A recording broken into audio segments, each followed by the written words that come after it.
fool, these brothers my guys. Know that we fly, know that they ride or die. ये भारतीय संविधान की उद्देशिका यानी कि प्रस्तावना है। इसे हम भारतीय संविधान का आत्मा भी बोलते हैं। आत्मा इसलिए बोलते हैं क्योंकि अगर हमें भारतीय संविधान को जानना है तो कहीं न कहीं अगर हम प्रस्तावना को समझ लेंगे तो मुझे भारतीय संविधान में क्या है और क्या नहीं है इसके बारे में हमें पता चल जाता है।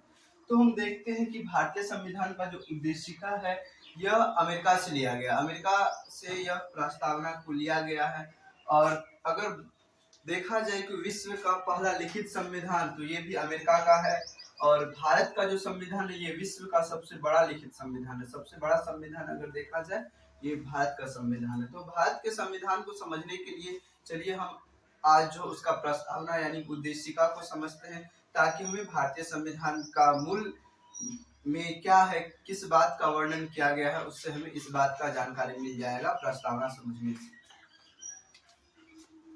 हम भारत के लोग भारत को एक संपूर्ण प्रभुत्व संपन्न समाजवादी पंथ निरपेक्ष लोकतंत्रात्मक गणराज्य बनाने के लिए तथा उसके समस्त नागरिकों को सामाजिक आर्थिक और राजनीतिक न्याय विचार अभिव्यक्ति धर्म और उपासना की स्वतंत्रता प्रतिष्ठा और अवसर की समता प्राप्त करने के लिए तथा उन सब में व्यक्ति की गरिमा और राष्ट्र की एकता और अखंडता सुनिश्चित करने वाले बंधुता बढ़ाने के लिए दृढ़ संकल्प होकर अपने इस संविधान को एतद द्वारा अंगीकृत अध्ययनित और आत्मर्पित करते हैं। तो मैं अभी इस वीडियो में आपको इसके बारे में थोड़ा बहुत समझाऊंगा। तो पहले देखिए ये जो प्रस्तावना है ये कहता हम भारत के लोग यानी ये जो संविधान है तो संविधान क्या है? संविधान एक नियम कानून है जिससे पूरा देश चलता है। देश में अगर कुछ भी हो रहा है तो ये कहीं न कहीं संविधान के दायरे में ही होता है। तो ये संविधान किसके लिए? हम भारत के लोग, ठीक है ना, ये भारतीयों के लिए। ये संविधान किस पे लागू होता है? भारतीयों को होता है। भारत के लोग के लिए ये संविधान है। भारत को एक संपूर्ण प्रभुत्व संपन्न, एक देखिए यहाँ एक वर्ड है एक प्रभुत्व संपन्न।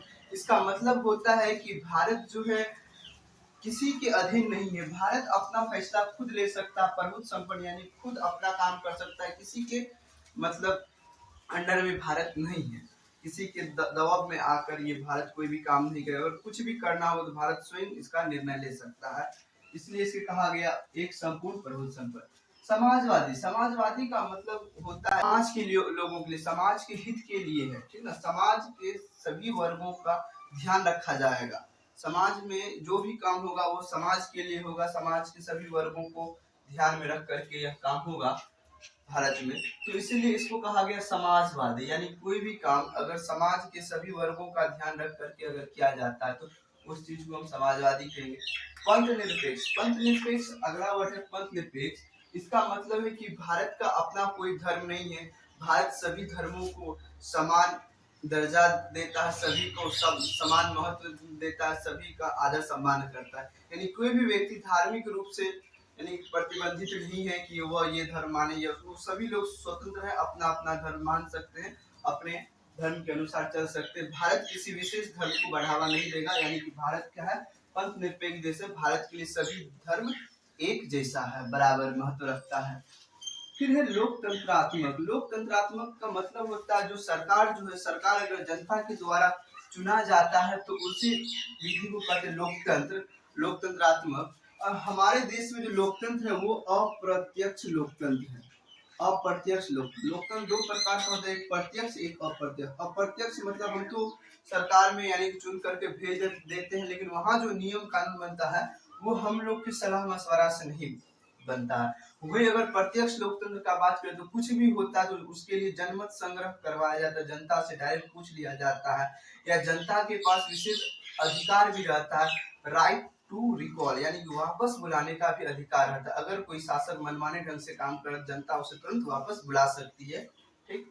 लेकिन हम लोग के पास अप्रत्यक्ष लोकतंत्र, एक बार चुन करके भेज देते फिर वो 5 साल अपने ही हिसाब से काम करता है। अगला वर्ड है गणराज। गणराज का मतलब होता है देश का जो प्रमुख है वो जनता के लिए उत्तरदायी हो। देश का जो प्रमुख है वो जनता के लिए उत्तरदायी हो और वो जनता के द्वारा ही चुन करके बनता है। जैसे मान लीजिए प्रधानमंत्री राष्ट्रपति ये देश का प्रमुख है और ये जनता के लिए उत्तरदायी यानी कि जनता के लिए ही काम करते हैं। इसका मतलब है गणराज। तथा उसके समस्त नागरिकों को, देखिए तथा भारत के समस्त नागरिकों को न्याय देने की बात किया है। न्याय का मतलब है कि सभी को बराबर महत्व, सभी को बराबर हक। तो किस किस प्रकार का न्याय दे? न्याय तीन प्रकार का, हमारे प्रस्तावना में तीन प्रकार का न्याय का जिक्र किया है। एक है सामाजिक, आर्थिक और राजनीतिक, यानी सामाजिक न्याय, आर्थिक न्याय और राजनीतिक न्याय। सामाजिक न्याय का बात करें तो समाज में कोई भी ऊंच नीच नहीं है, सभी एक महत्व रखते हैं, सभी को समान दर्जा दे, किसी के साथ जाति धर्म या लिंग के आधार पर भेदभाव न हो, इस प्रकार के न्याय को कहेंगे सामाजिक न्याय। अगर हम आर्थिक न्याय को समझे तो आर्थिक न्याय का अर्थ है देश का सभी संसाधन, जितना भी रिसोर्स है उसमें सभी का बराबर हक हो। परंतु अभी तक आर्थिक न्याय नहीं मिला। देश के 20% जनसंख्या के पास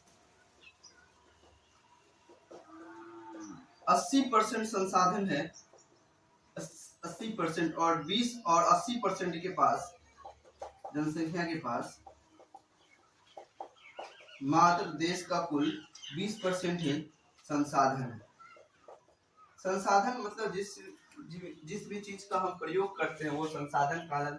जैसे ये मार्कर का हम प्रयोग करें तो मार्कर में क्या है? संसाधन। ये कपड़ा का प्रयोग कर रहे हैं, ये संसाधन, चाहे पानी हो, भोजन हो, वस्त्र हो, जो भी कुछ जो इंसान प्रयोग में लाता है वो संसाधन।